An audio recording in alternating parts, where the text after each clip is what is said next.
All right.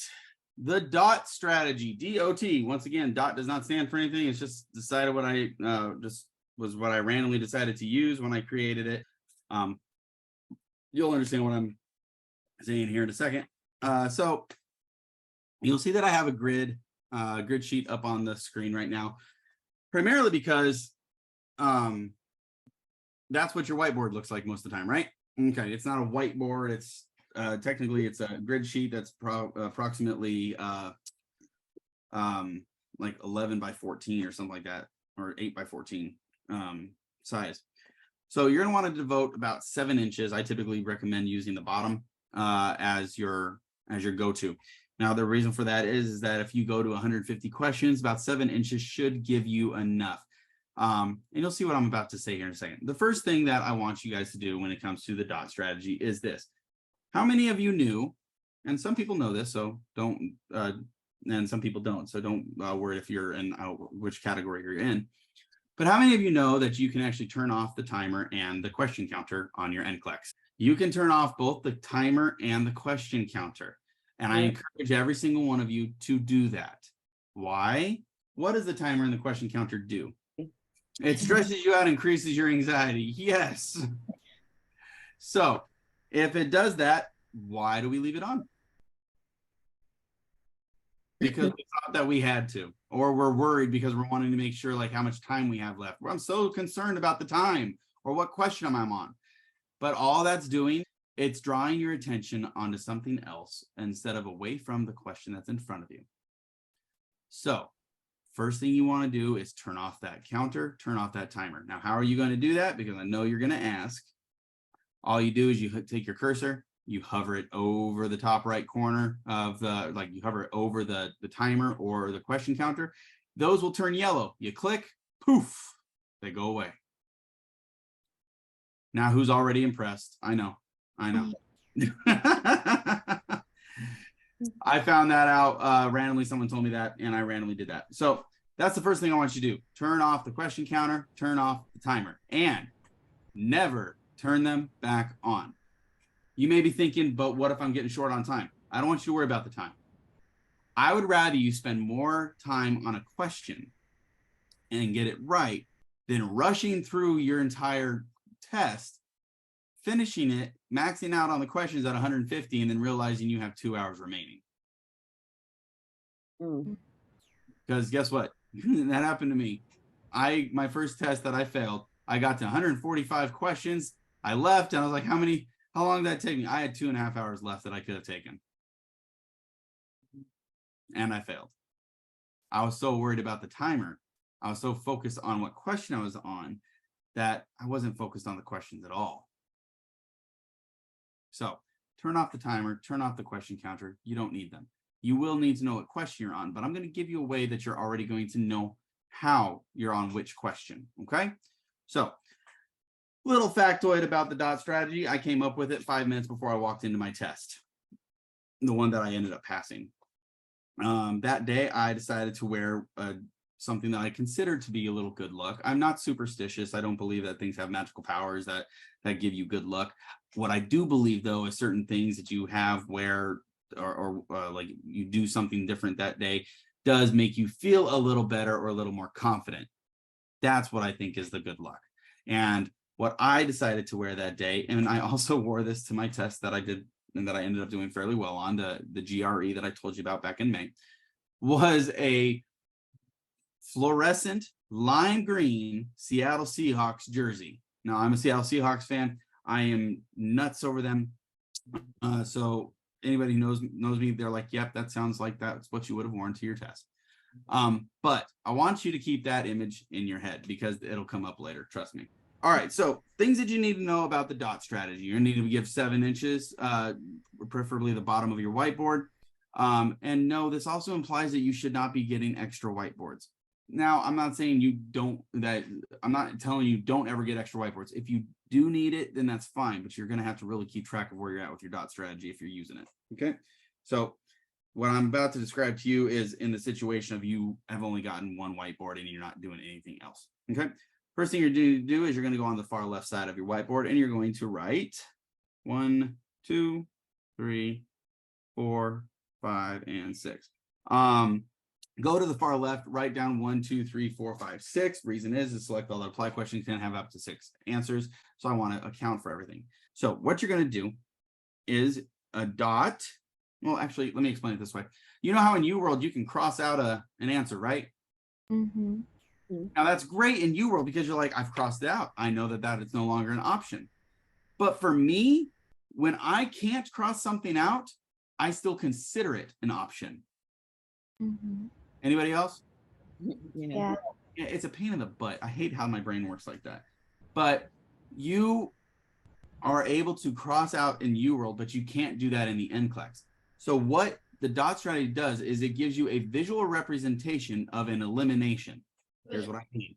So a dot, just like that, equals eliminated. Okay? The other thing I need you to know is one box equals 2 questions. Okay?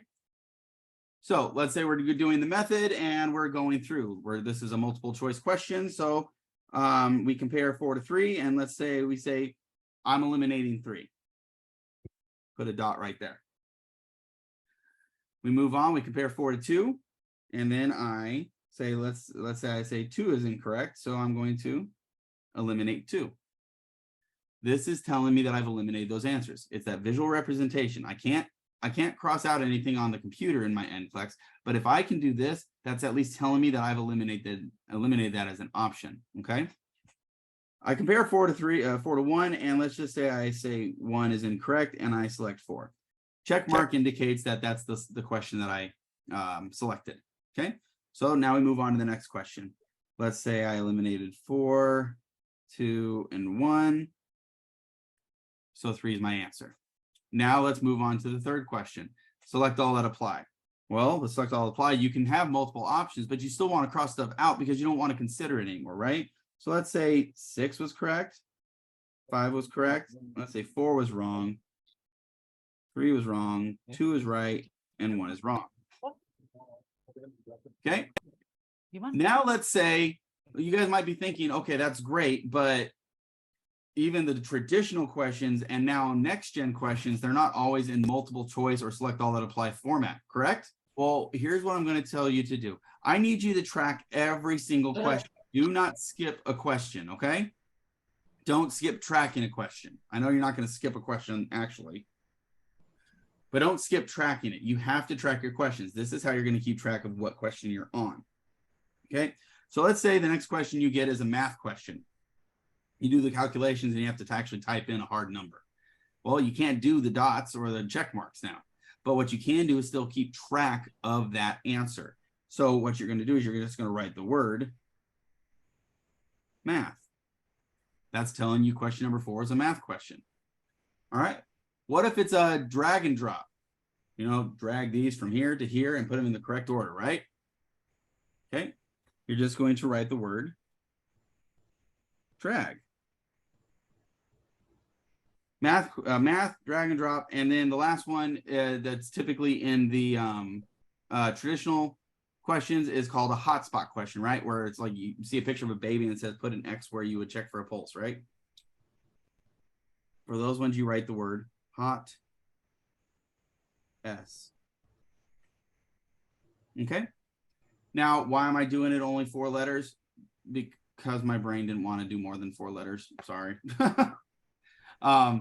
Like I said, I created this about 5 minutes before I went into my test, and I was doing it because I had a lot of anxiety. I had a lot of confidence the day before, but the moment I got to my testing center, I started. Sound familiar? Mm-hmm. So I was like, what do I need? How can I help myself stay more focused and be organized? Come on, what can you do? What can you do? And that's when I came up with this. Traditional questions, that's where this stops. Okay. That's all this, but next gen questions have now thrown us for a loop. For instance, name some other type of questions that there are in next gen questions. Bow tie. Bow tie. If it's a bow tie question, you write the word bow tie. Okay. There's also highlight questions. Those are the ones where you actually have to find which things are highlighted, right? And you have to select out of these ones that could be highlighted, highlight the ones that are most concerning, right? Or that you would be concerned about as the nurse. Everyone familiar with those? Okay, those are highlight questions. There's also what I like to call modified select all that apply. Now, the reason why I call them modified select all that apply is those are the questions where it's, is this ineffective or effective? Is it appropriate, not appropriate? The reason why I call them modified select all apply is because if you take away one column, it becomes a select all that apply question, right? So if you took away not appropriate and only did the appropriate, you're only answering the ones that are appropriate. In other words, you're selecting all that apply to appropriate. But because you're doing 2 columns of select all apply, that's why I call it a modified select all that apply. Okay, so for that, you put mod S for modified select all that apply. Then we also have drop-down questions, right? Drop-down questions, basically, typically it has 2. It's like, based off the information you have, you suspect this, my intervention would be this. And there are 2 drop-down options, and you have to select the 2, correct? Yeah. All right, so those are called drop-downs. So you just write the word drop. Okay. It looks chaotic. Obviously, you're not going to have all these types of questions right in front of each other. So it's probably not going to look as chaotic during your test. But there's a reason why I have you doing this, okay? Here's the point of why I'm doing this. All right. So you're doing these questions. You've turned off the counter. You've turned off the timer. Can somebody tell me what question we're on now? What is the next question? Let me put it that. What is the next question we're about to answer?